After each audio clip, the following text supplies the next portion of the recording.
നമസ്കാരം. GST regulations ഒക്കെ വരാൻ പോവുകയാണ്. അതുമാത്രമല്ല, പെട്രോളിൽ എഥനോളിൻ്റെ അംശങ്ങൾ കൂടുതലായി വന്നുകൊണ്ടിരിക്കുകയാണ്. 20% എഥനോൾ അടങ്ങിയിട്ടുള്ള E20 പെട്രോളൊക്കെ ഇന്ന് നമ്മുടെ മാർക്കറ്റിൽ സുലഭമാണ്. അത് വാഹനങ്ങൾക്ക് സംഭവിച്ച് അല്ലെങ്കിൽ ഉണ്ടാക്കിക്കൊണ്ടിരിക്കുന്ന പ്രശ്നങ്ങളൊക്കെ നമ്മൾ അനലൈസ് ചെയ്തിട്ടുണ്ട്. പക്ഷേ ഇന്നത്തെ വ്ളോഗിലൂടെ നമ്മൾ മനസ്സിലാക്കാൻ പോകുന്ന അല്ലെങ്കിൽ അറിയാൻ പോകുന്നത് 2026 അവസാനത്തോടു കൂടി അല്ലെങ്കിൽ 2027 ആദ്യഘട്ടത്തോടു കൂടി പുതിയൊരു നോംസ് വരാൻ പോവുകയാണ്. ഭാരത് സ്റ്റേജ് 7 ആണ്. ഇത് യഥാർത്ഥത്തിൽ യൂറോ എമിഷൻ നോംസ് 7നോട് കിടപിടിക്കുന്ന രീതിയിലായിരിക്കും, അല്ലെങ്കിൽ ഓൾമോസ്റ്റ് യൂറോ 7നുമായിട്ട് ഈക്വൽ ആയിരിക്കും ഭാരത് സ്റ്റേജ് 7 എന്ന് പറയുന്നത്. ഇന്നത്തെ ബ്ലോഗിലൂടെ നമ്മൾ ഡിസ്കസ് ചെയ്യാൻ പോകുന്നത് ഭാരത് സ്റ്റേജ് 7 വരുമ്പോഴത്തേക്കും തീർച്ചയായിട്ടും അത് അഫക്റ്റ് ചെയ്യാൻ പോകുന്നത് ഡീസൽ കാറുകളെ ആയിരിക്കും. ഈ ഒരു കോണ്ടന്റ് നിങ്ങൾക്കൊരു ഉപകാരപ്രദമാകും എന്ന് വിശ്വസിക്കുന്നു. എഞ്ചിൻ ബേയുടെ മറ്റൊരു ബ്ലോഗിലേക്ക് ഏവർക്കും ഹാർദമായ സ്വാഗതം. നമ്മുടെ ബ്ലോഗും നമ്മുടെ ചെറിയ ചെറിയ കോണ്ടന്റുകളൊക്കെ നിങ്ങൾക്ക് ഉപകാരപ്രദമാകുന്നുണ്ടെങ്കിൽ തീർച്ചയായിട്ടും നമ്മുടെ ചാനലിലൊന്ന് സപ്പോർട്ട് ചെയ്യുക, സബ്സ്ക്രൈബ് ചെയ്യുക, മാക്സിമം ലൈക്ക് ചെയ്യുക, ഷെയർ ചെയ്യുക, കമൻറ്റ് ചെയ്യുക. ഇന്നത്തെ വ്ളോഗിലൂടെ നമ്മൾ പ്രിസൈസ്ലി ഫോക്കസ് ചെയ്യുന്നത് ഡീസൽ കാറുകൾ മാത്രമാണ്. നമ്മൾ നോക്കുകയാണെന്നുണ്ടെങ്കിൽ 2025 സാമ്പത്തിക വർഷം അല്ലെങ്കിൽ ഈ വർഷം തുടങ്ങിയിട്ട് ഇതുവരെ നമ്മൾ നോക്കുമ്പോഴത്തേക്കും ടോട്ടൽ കാറുകൾ എത്രത്തോളം വാഹനങ്ങൾ വിറ്റു എന്ന് നോക്കിക്കഴിഞ്ഞിട്ടുണ്ടെങ്കിൽ മാരുതി സുസുക്കിക്ക് ഇപ്പോൾ ഡീസൽ വാഹനങ്ങളില്ല. 2020 മുതൽ അവർക്ക് ഡീസൽ വാഹനങ്ങളില്ല. എന്നാൽ ടോട്ടൽ വാഹനങ്ങൾ നമ്മൾ നോക്കുകയാണെന്നുണ്ടെങ്കിൽ അതിനകത്ത് ഇപ്പോഴും ഡീസലിന് അത്യാവശ്യം പ്രിയമുണ്ട്. ഇപ്പം നമ്മൾ ഹൈബ്രിഡ് ആണെന്നുണ്ടെങ്കിലും ഇലക്ട്രിക് ആണെന്നുണ്ടെങ്കിലും ഇതുവരെ 2025 തുടങ്ങിയിട്ട് ഇതുവരെ ഫിനാൻഷ്യൽ ഇയറിൽ ഇതുവരെ നോക്കുമ്പോഴത്തേക്കും ജസ്റ്റ് ഓവർ 1 ലക്ഷം വാഹനങ്ങളാണ് ഹൈബ്രിഡിലും അതുമാത്രമല്ല ഇലക്ട്രിക്കിലും ഒക്കെ വിറ്റത്.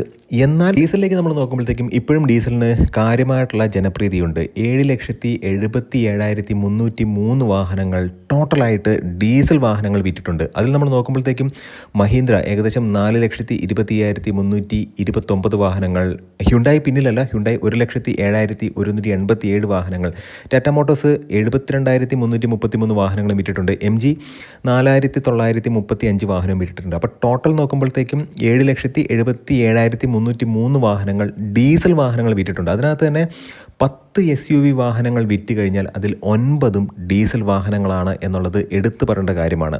നമ്മൾ മനസ്സിലാക്കേണ്ട ഒരു കാര്യമെന്ന് പറയുന്നത് മെട്രോ സിറ്റീസിൽ അല്ലെങ്കിൽ മെട്രോപൊളിറ്റൻ സിറ്റീസിൽ മാത്രമാണ് ഇത്തരത്തിലുള്ള റെസ്ട്രിക്ഷൻ, ഡീസൽ കാറുകൾക്ക് റെസ്ട്രിക്ഷൻ വന്നിട്ടുള്ളത്. എന്നാൽ ടയർ 2, ടയർ 3 സിറ്റീസിൽ ഇപ്പോഴും ഡീസൽ കാറുകൾക്ക് കാര്യമായിട്ടുള്ളൊരു പ്രിയമുണ്ട് എന്നുള്ളത് സത്യമാണ്. കാരണം എന്ന് വെച്ച് കഴിഞ്ഞാൽ ഡീസൽ കാറുകളുടെ ഒരു ഫ്യൂൽ എഫിഷ്യൻസി, അതിൻ്റെ ഒരു ഇനീഷ്യൽ ടോർക്ക് വളരെ കുറവാണെന്നുണ്ടെങ്കിൽ വൺസ് ഒരു RPM ലഭിച്ചു കഴിഞ്ഞിട്ടുണ്ടെങ്കിൽ ഈ ഒരു വാഹനങ്ങൾ നൽകുന്ന ആ ഒരു പെപ്പിനെസ് എപ്പോഴും ജനങ്ങൾക്ക് ഹരമാണ്. നമ്മൾ നോക്കുമ്പോഴത്തേക്കും ഇപ്പോൾ ഒരുപാട് വ്യത്യാസങ്ങൾ BS6 2.0 വന്നതിന് ശേഷം ഡീസൽ വാഹനങ്ങളിലുണ്ട്. അതിലേറ്റവും പ്രധാനപ്പെട്ട ഒരു കാര്യമെന്ന് പറയുന്നത് ഈ പെപ്പിനെസ് എന്ന് പറയുന്ന സംഭവം നഷ്ടപ്പെട്ടുകൊണ്ടിരിക്കുന്നു എന്നുള്ളതാണ്. നമ്മൾ ആൾട്രോസ് ഒക്കെ ഓടിക്കുമ്പോഴത്തേക്കും നമുക്ക് മനസ്സിലാക്കുന്നുണ്ട്. അതായത് ഇതിന് മുമ്പുള്ള ആൾട്രോസും, അതായത് ഇപ്പോൾ റീസെൻ്റായിട്ട് ഇറങ്ങിയിട്ടുള്ള ആൾട്രോസും അതിന് മുമ്പുള്ള ആൾട്രോസിൻ്റെ ഡീസൽ വേർഷൻ നമ്മൾ നോക്കുകയാണെന്നുണ്ടെങ്കിൽ അത് കുറച്ചും കൂടെ പെപ്പി നേച്ചർ ആ ഒരു വാഹനത്തിനുണ്ടായിരുന്നു, അല്ലെങ്കിൽ ആ ഒരു എഞ്ചിനുണ്ടായിരുന്നു. ഇപ്പോൾ ഉള്ള ആൾട്രോസിനും മോശമെന്ന് പറയാൻ കഴിയില്ല, പക്ഷേ അതിൻ്റെ ആ ഒരു ഫൺ ടു ഡ്രൈവ് ആസ്പെക്റ്റ് നഷ്ടപ്പെട്ടു എന്നുള്ളതാണ്. പക്ഷേ ഫ്യൂൽ എഫിഷ്യൻസി അത് മാത്രമല്ല, നമ്മൾ കമ്പയർ ചെയ്യുകയാണ് ഇപ്പം ബാക്കിയുള്ള വാഹനങ്ങളുമായിട്ട് അല്ലെങ്കിൽ പെട്രോളുമായിട്ട് അല്ലെങ്കിൽ ഇലക്ട്രിക്കുമായിട്ട് ഹൈബ്രിഡുമായിട്ടൊക്കെ കമ്പയർ ചെയ്യുകയാണെന്നുണ്ടെങ്കിലും താരതമ്യേന നമുക്ക് ലാഭകരമാണെന്ന് തോന്നുന്നത് ഇപ്പോഴും ഡീസൽ തന്നെയാണ്. പക്ഷേ ഡീസൽ കാറുകൾ ഭാരത് സ്റ്റേജ് 7 വരുമ്പോഴത്തേക്കും കാര്യമായിട്ടുള്ള പ്രശ്നങ്ങൾ, അതായത് നിലനിൽപ്പിന് വേണ്ടിയിട്ടുള്ള ഒരു സ്ട്രഗിൾ ഈ ഒരു വാഹനങ്ങൾ തീർച്ചയായിട്ടും നേരിടേണ്ടി വരും. അത് എൻജിൻ സൈഡിൽ കാര്യമായിട്ടുള്ള വ്യത്യാസങ്ങൾ വരുത്തേണ്ടി വരും. ഭാരത് സ്റ്റേജ് 6 2.0 എമിഷൻ നോംസ് നമ്മൾ നോക്കുകയാണെന്നുണ്ടെങ്കിൽ ആ എമിഷൻ നോംസിനകത്ത് ഏറ്റവും ഇമ്പോർട്ടൻ്റ് ആയിട്ട് പെട്രോൾ കാറുകൾക്ക് നൈട്രജൻ ഓക്സൈഡ് എമിഷൻ്റെ ഒരു പാരാമീറ്റർ നമ്മൾ നോക്കുമ്പോഴത്തേക്കും 60 mg/km ആണ്. അപ്പോൾ ഡീസലിലേക്ക് വരുമ്പോഴത്തേക്കും അത് 80 mg/km മാറി എന്നുള്ളതാണ്. പക്ഷേ ഭാരത് സ്റ്റേജ് 7 2026 ലാസ്റ്റ് ക്വാർട്ടറിലോ 2027 ഫസ്റ്റ് ക്വാർട്ടറിലോ ഇത് ഇംപ്ലിമെൻറ്റ് ചെയ്യാൻ പോകുമ്പോഴത്തേക്കും പെട്രോൾ കാറുകൾക്കും ഡീസൽ കാറുകൾക്കും ഈ നൈട്രജൻ ഓക്സൈഡ് എമിഷൻ എന്ന് പറയുന്നത് 60 mg/km എന്നുള്ള രീതിയിലേക്ക് മാറ്റും. അത് നേടിയെടുക്കുക എന്ന് പറയുന്നത് ഡീസൽ കാറുകളിൽ കാര്യമായിട്ടുള്ള ചേഞ്ചുകൾ വരുത്തേണ്ടി വരും. അതിലേറ്റവും ഇമ്പോർട്ടൻ്റ് ആയിട്ടുള്ളൊരു കാര്യമെന്ന് പറയുന്നത് റിയൽ ടൈമായിട്ട് ഒരു വാഹനത്തിലെ എക്സ്പെഷ്യലി ഡീസൽ കാറുകളുടെ എമിഷൻ അത് മോണിറ്റർ ചെയ്തുകൊണ്ടിരിക്കും. അതിന് വേണ്ടിയിട്ട് ഒരു OBM തീർച്ചയായിട്ടും ഉണ്ടായിരിക്കും, അതായത് ഓൺ ബോർഡ് മോണിറ്ററിംഗ് സിസ്റ്റം തീർച്ചയായിട്ടും അവിടെ ഉണ്ടായിരിക്കും. അത് OBDയുമായിട്ട് സിങ്ക് ചെയ്തിട്ടായിരിക്കും വരുന്നത്, അല്ലെങ്കിൽ അതിനൊരു പാരലൽ സിസ്റ്റം എന്നുള്ള രീതിക്ക് വരാൻ സാധ്യതയുണ്ട്. OBD എന്ന് പറഞ്ഞാൽ നമുക്കറിയാവുന്നതാണ്, ഓൺ ബോർഡ് ഡയഗ്നോസ്റ്റിക് സിസ്റ്റം എന്നുള്ളതാണ്. റിയൽ ടൈം പൈപ്പ് എമിഷൻസിനെയൊക്കെ മോണിറ്റർ ചെയ്തുകൊണ്ടിരിക്കും. വളരെ സിമ്പിളായിട്ട് പറയുകയാണെന്നുണ്ടെങ്കിൽ നമ്മളൊരു എമിഷൻ ടെസ്റ്റ് പാസ്സാവുക എന്നുള്ളതല്ല പൊല്യൂഷൻ്റെ മാനദണ്ഡം. അത് മാറിയിട്ട് റിയൽ ടൈം ഈ ഒരു വാഹനം എത്രത്തോളം എമിഷൻ അല്ലെങ്കിൽ എത്രത്തോളം പൊല്യൂട്ടൻസ് അല്ലെങ്കിൽ നൈട്രജൻ ഓക്സൈഡ് പൊല്യൂട്ടൻസ്, അതാണല്ലോ കൂടുതൽ ഹാംഫുൾ ആകുന്നത്, അത്തരത്തിലുള്ള പൊല്യൂട്ടൻസ് പുറത്തേക്ക് വിടുന്നു എന്നുള്ളത് റിയൽ ടൈമിൽ ഇത് മോണിറ്റർ ചെയ്തുകൊണ്ടിരിക്കും. വാഹനം ഓടുന്ന സമയത്തെല്ലാം ഈ ഒരു ഡാറ്റ കളക്ട് ചെയ്തുകൊണ്ടേയിരിക്കും എന്നുള്ളതാണ്. വൺസ് നമ്മളൊരു PUC സർട്ടിഫിക്കറ്റ് നമുക്ക് ലഭിച്ചാൽ പിന്നെ 6 മാസം നമുക്ക് ആ ഒരു വാഹനം കൊണ്ട് നടക്കാം. പക്ഷേ ഇനി വരാൻ പോകുന്നത് അങ്ങനെ ആയിരിക്കില്ല എന്നുള്ളതാണ്. ഓരോ സമയവും ഈ ഒരു ഡാറ്റ കളക്ട് ചെയ്തുകൊണ്ടേയിരിക്കും. മാത്രമല്ല എഞ്ചിനിലും അതിന് അനുബന്ധമായിട്ടുള്ള മെക്കാനിക്കൽ സൈഡിലൊക്കെ ഒരുപാട് വ്യത്യാസങ്ങൾ വരുന്നുണ്ടായിരിക്കും. അത് പൊല്യൂഷനെ കുറയ്ക്കാനായിട്ട് ഒരുപാട് ഹെൽപ്പായിരിക്കും. For example selective catalytic reduction എന്നുള്ള അല്ലെങ്കിൽ SCR എന്ന് പറയുന്ന ഒരു എക്യുപ്മെൻറ്റ് തീർച്ചയായിട്ടും ഈ ഒരു വാഹനത്തിലേക്ക് കൊണ്ടുവരും, അല്ലെങ്കിൽ ഇത്തരം വാഹനങ്ങളിലേക്ക് കൊണ്ടുവരും. അത് ചെയ്യുന്നത് എന്താണെന്ന് വെച്ചിട്ടുണ്ടെങ്കിൽ വളരെ ഹാംഫുൾ ആയിട്ടുള്ള, വളരെ ചൂടായിട്ടുള്ള ഗ്യാസസിനെ എല്ലാം ഫിൽട്ടർ ചെയ്ത് അമോണിയയുടെ ഹെൽപ്പോട് കൂടി ഫിൽട്ടർ ചെയ്തിട്ട് നൈട്രജനും അതുമാത്രമല്ല വാട്ടറുമാക്കി അതിനെ സ്പ്ലിറ്റ് ചെയ്ത് മാറ്റും. അതായത് ഇത് ഹാംഫുൾ ആയിട്ടുള്ള ഇത്തരം കെമിക്കലിനെ അല്ലെങ്കിൽ സ്മോക്കിനെ അല്ലെങ്കിൽ പുകയെ അല്ലെങ്കിൽ ഗ്യാസിനെ തീർച്ചയായിട്ടും ഇത് സ്പ്ലിറ്റ് ചെയ്തിട്ട് അമോണിയയുടെ ഹെൽപ്പോട് കൂടി സ്പ്ലിറ്റ് ചെയ്തിട്ട് അതിനെ ഹാംലെസ് ആയിട്ടുള്ള നൈട്രജനും അതുമാത്രമല്ല വാട്ടറുമാക്കി മാറ്റും. അതുമാത്രമല്ല AdBlue തീർച്ചയായിട്ടും ഇത്തരം വാഹനങ്ങളിലേക്ക് ഒരു അഡീഷണൽ സപ്ലിമെൻറ്റ്, അതായത് പൊല്യൂഷൻ കുറയ്ക്കാനുള്ള ഒരു സപ്ലിമെൻ്റ് ആയിട്ട് അത് പ്രവർത്തിക്കുകയും ചെയ്യും. നമുക്ക് എല്ലാവർക്കും അറിയാവുന്നതുപോലെ അത് SCRൻ്റെ ഒരു പാർട്ട് തന്നെയാണ്, അതായത് സെലക്റ്റീവ് കാറ്റലിറ്റിക് റിഡക്ഷൻ, ആ ഒരു കോമ്പണൻറ്റിൻ്റെ പാർട്ട് തന്നെയാണ്. ഇതിനകത്ത് പ്രധാനമായിട്ടും 32.5% യൂറിയയും 67.5% ഡി അയണൈസ്ഡ് വാട്ടർ കണ്ടൻറ്റുമാണ് ഇതിനകത്തുള്ളത്. തീർച്ചയായിട്ടും നമ്മൾ മനസ്സിലാക്കേണ്ട ഒരു കാര്യം, ഇത്തരത്തിലുള്ള മിശ്രിതം തീർച്ചയായിട്ടും ഈ സെലക്റ്റീവ് കാറ്റലിറ്റിക് റിഡക്ഷൻ എന്ന് പറയുന്ന എക്യുപ്മെൻറ്റിൻ്റെ ഒരു ഭാഗം തന്നെയാണ്. അത് ഇത്തരത്തിലുള്ള പൊല്യൂട്ടൻ്റ് ആയിട്ടല്ലെങ്കിൽ അത്തരത്തിൽ പൊല്യൂഷന് കാരണമാകുന്ന ഗ്യാസിനെ സ്പ്ലിറ്റ് ചെയ്തിട്ട് വാട്ടറും നൈട്രജനും ആക്കി മാറ്റുകയാണ്.